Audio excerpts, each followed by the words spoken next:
আজি দিনৰ 11 বজাত যিহেতু কম্পাৰ্টমেণ্টেল ৰিজাল্ট দিব HSLCৰ, তো তেওঁলোকে যিসকল ছাত্ৰ ছাত্ৰীয়ে এক্সাম দিছে কম্পাৰ্টমেণ্টেলৰ, তো তেওঁলোকে ৰিজাল্ট কেনেকুৱা ধৰণে চাব। পোনপ্ৰথমে তোমালোকে গুগল বা ক্ৰম ব্ৰাউজাৰত গৈ চাৰ্চ বাৰত চাৰ্চ কৰিবা assampro.com। এই ৱেবছাইটটো পাবা, দেখিবলৈ পাৰিছা। এনেকুৱা ধৰণে চাৰ্চ কৰি দিবা। চাৰ্চ কৰি দিয়াৰ লগে লগে তোমালোকে এই ৱেবছাইটটো দেখিবলৈ পাবা। ইয়াতেই তোমালোকে সকলোবিলাক ৰিজাল্টৰ আপডেট পাবা আৰু ৰিজাল্ট চাবও পাৰিবা। তো ইয়াতে কি কৰিবা, তোমালোকে কম্পাৰ্টমেণ্টেল ৰিজাল্ট চাবলৈ ইয়াতে আমাৰ ৱেবছাইটটোত সোমাই যাবা। পোনপ্ৰথমে ডেছক্ৰিপশ্যনতো লিংক দিয়া থাকিব আৰু নতুবা কমেণ্টতো আমি লিংক পিন কৰি দিম। ইয়াতে অলপ স্ক্ৰল ডাউন কৰিলে আপোনালোকে ৰিজাল্ট চাব পাৰিব। কম্পাৰ্টমেণ্টেল ৰিজাল্ট 2025 এই যিটো অপশ্যন আছে তাতে ক্লিক কৰিব লাগিব।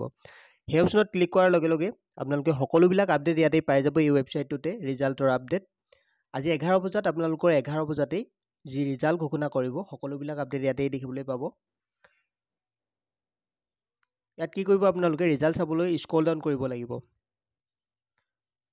যিহেতু আপোনালোকে অনলাইনতে ৰিজাল্ট চাব পাৰিব নিজৰ মোবাইলৰ জৰিয়তে, মোবাইল বা লেপটপৰ ঘৰতে বহি আপোনালোকে ৰিজাল্ট চাব পাৰিব। গতিকে আপোনালোকে কি কৰিব, ইয়াতে এই ৱেবছাইটটোত গৈ আপোনালোকে স্ক্ৰল ডাউন কৰি দিব।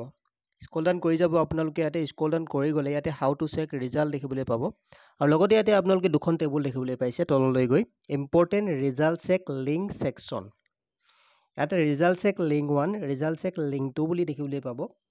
ৰিজাল্ট চেক লিংক 1 যিটো অপশ্যন দেখিবলৈ পাইছে তাতে ক্লিক কৰি দিব। তাত ক্লিক কৰাৰ লগে লগে আপোনালোকে ৰিজাল্ট চাব পাৰিব। আপোনালোকৰ ইয়াতে B25 চিলেক্ট কৰিব। ওপৰতে আপোনালোকৰ HSLC কম্পাৰ্টমেণ্টেল ৰিজাল্ট বুলি আহি যাব। বৰ্তমান এনেকুৱা ধৰণে দেখুৱাই আছে HSLC এক্সামিনেশ্যন ৰিজাল্ট বুলি। তাৰপিছত ইয়াতে ৰ'লটো দিব। ৰ'লটো দিয়াৰ পিছত আপোনালোকৰ যিটো 9 হয় 9টো দিব। 9টো দিয়াৰ পিছত আপোনালোকে ফাইন ৰিজাল্ট অপশ্যনত ক্লিক কৰিলে আপোনালোকৰ যি ৰিজাল্ট হয় কম্পাৰ্টমেণ্টেল এক্সামৰ ওলাই আহিব। ডিজিটেল মাৰ্কশ্বিটখন আপোনালোকে এনেকুৱা ধৰণে ডাউনলোড কৰিব পাৰে।